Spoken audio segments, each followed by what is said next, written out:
जमाती और तहरीकी सरगर्मियों की सारी रौनकें कारकुनों के दम कदम से होती हैं। हर कारकुन जमात के मुकद्दर का सितारा होता है, लेकिन उसकी किस्मत में तहरीक के माथे का झूमर बनना नहीं बल्कि बुनियाद का पत्थर बनना होता है। कारकुन एक गुमनाम सिपाही होता है जो अपनी हस्ती को जमात में गुम करके बुनियाद की मजबूती का बायस बनता है। इंसान और पत्थर में बहरहाल फर्क होता है। पत्थर जज्बात से आरी होते हैं, लेकिन इंसान बहुत हसास वाकया हुआ है। वो हालात और वाकयात से मुतासर होकर रद्द अमल का इजहार करता है। रद्द अमल कभी मुस्बत होता है, कभी मनफी। जैसा किसी का मजाज और शख्सियत होती है, उसी हिसाब से वो अपने रद्द अमल के असरात मुरतब करता है। कारकुनान की बात हो रही थी तो एक साथ रहते हुए इख्तलाफ राय का हो जाना भी एक मामूल की बात है। मजाज और सोच का इख्तलाफ कभी कभी मुखालफत का रूप धार लेता है। यहीं से खराबियां जन्म लेती हैं, ताल्लुकात बिगड़ते हैं, अनापरस्ती आड़ जाती है। आदमी अपनी गलती का एतराफ़ नहीं करता बल्कि लाशौरी तौर पर अपने दिफा में लग जाता है, जिससे जिद और हट दर्मी बेदार होती है और बिल आखिर या तो आदमी लड़ाई झगड़े पर उतर आता है और एक दूसरे की किरदार कुशी शुरू हो जाती है, या फिर थोड़ी शराफत का मुजाहरा करे तो ला ताल्लुक होते हुए बिल्कुल अलग हो जाता है। पुराने कारकुन किसी जगह तंजीमी काम के आगाज के लिए भाग दौड़ करके ढांचा खड़ा करते हैं। इब्तदाई तौर पर इंतहाई मुश्किल हालात में काम को आगे बढ़ाते हैं, कुर्बानियां देते हैं। इस तरह उन्हें तंजीमी काम के साथ एक किस्म की जज्बाती वाबस्तगी हो जाती है और लाशौरी तौर पर अपने आप को तंजीम को लाजिम व मलजूम समझने लगते हैं। हालांकि कोई शख्स भी अहम होने के बावजूद नागुज़ीर नहीं होता। जज्बात और कुर्बानी अपनी जगह, लेकिन दूसरों के लिए गुंजाइश पैदा करना भी जरूरी हो जाता है।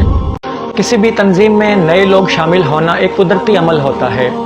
उनमें बासलाहियत लोगों को मुनासिब जिम्मेदारियां देना न सिर्फ उनकी हौसला अफजाई होता है बल्कि तंजीम की ज़रूरत भी होती है ताकि उनकी सलाहियतों से फ़ायदा उठाया जा सके। नए कारकुनों को पुराने बुजुर्ग कारकुनों से शिकायत रहती है कि वो न तो खुले दिल से उन्हें कबूल करते हैं और न ही जिम्मेदारी देने के लिए तैयार होते हैं। अगर कहीं मनसब दे भी दिया तो खुलकर फ्री हैंड नहीं दिया जाता। रोक टोक और नोक जोक जारी रहती है। इस तरह बददिली और मायूसी पैदा होती है।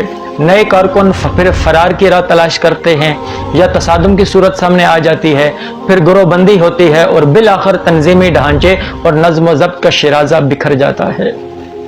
इख्तिलाफ राय का हर एक को हक हासिल है।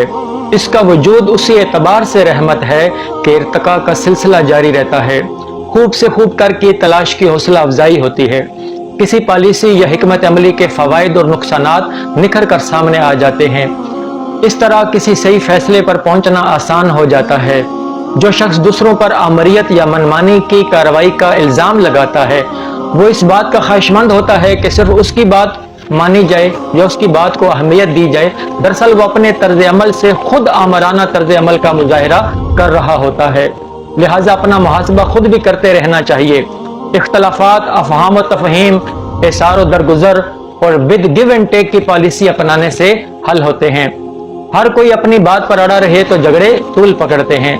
जो जितना मुखलिस होगा वो इसार भी ज्यादा करेगा, कुर्बानी देगा। मिशन की खैर ख्वाही इसी में है कि अपने माल को, औकात को, मनसब को, इज्जत को, गर्ज ये कि हर किस्म की कुर्बानी देने के लिए तैयार रहा जाए। जाओ मनसब और ओहदों की ख्वाहिश और उनके हुसूल के लिए तो गोदो फितने की जड़ है। रूहानी तरक्की की राह में सबसे बड़ी रुकावट है। यही नामवरी की ख्वाहिश होती है। जमाती अमारत के माथे का झूमर बनकर सजने की निस्बत बुनियाद का पत्थर बनकर अमारत की मजबूती की जमानत बन जाना बदरजहा बेहतर अमल है। लेकिन ये बात हर किसी को समझ में नहीं आती और जो समझ जाता है वो ना तो बोलता है न झगड़ा करता है बल्कि पस मंज़र में चला जाता है और पस मंज़र में चले जाने को तरजीह देता है तां के साथी उसे ज़बरदस्ती गोशे गुमनामी से निकाल कर कोई मनसब संभालने की दरख्वास्त करें। किसी भी तहरीक के जो कारकुनान होते हैं उनको भाईचारे का माहौल पैदा करना चाहिए। रज़ाए इलाही पेश नज़र हो तो फिर किसी खिदमत के सिले में पजीराई और सताइश बाकी नहीं रहती। इंसान रियाकारी और साजिशी सोचों से बच जाता है, ओहदे और मनसब से दूर रहने को तरजीह देता है और अगर कोई जिम्मेदारी सौंप दी जाए तो उसके निभाने में अपनी जान खपा देता है। एक खुदा तरस और जांबाज सिपाही का यही तर्ज अमल होता है। नए और पुराने या बूढ़े और जवान की जंग अरसा कदीम से जारी है। वक्त तेजी के साथ आगे बढ़ रहा होता है। नए अहवाल और ज़रूफ में जिंदगी के तकाजे बदल जाते हैं, जिसके बायस नौजवानों और बूढ़ों की सोच में इख्तलाफ पैदा हो जाना एक कुदरती अमर है, जिससे किसी सूरत भी इनकार नहीं। नई और पुरानी सोच की इस तफावत को जनरेशन गैप कहते हैं। बूढ़े पुरानी अक़दार के अमीन होते हैं, जबकि नौजवान जज्बाती और मुहिम जो होने के बायस नए नए जहानों की तलाश में रहते हैं। फसूदा रस्म व रवाज और रिवायात से बगावत और अपनी दुनिया आप पैदा करने का शौक उन्हें पुरानी नस्ल से तसादम की राह पर ले आता है। दूसरी जानिब बूढ़े अपनी बात पर नाजा और बुजुर्गी के ज़ौम में नौजवानों को खातिर में नहीं लाते और रोक टोक और नोक जोक जारी रखते हैं, जो नौजवानों को नागवार गुजरती है। अल्लामा इकबाल ने कहा था कि आईने नो से डरना और तर्ज कोहन पे उड़ना, मंजिल यही कठिन है कौमों की जिंदगी में।